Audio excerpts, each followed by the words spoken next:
Merhaba sevgili izleyiciler, kanalıma hoş geldiniz.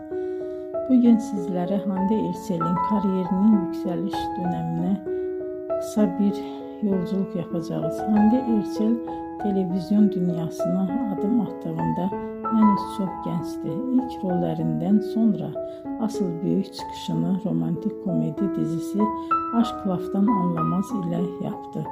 Bu dizide Hayat Uzun karakterini canlandırdı ve performansı büyük ilgi gördü. Dizi yalnızca Türkiye'de değil, dünyanın birçok ülkesinde yayımlandı ve milyonlarca kişi tarafından izlendi. Böylece Hande Erçel uluslararası bir hayran kitlesine sahip oldu. Başarısı bununla da sınırlı kalmadı.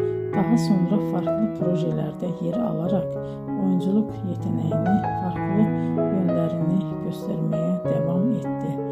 Bugün Hande Erçel Türkiye'nin en popüler oyuncularından biri olarak kabul ediliyor. Videoyu izlediğiniz için teşekkür ederim.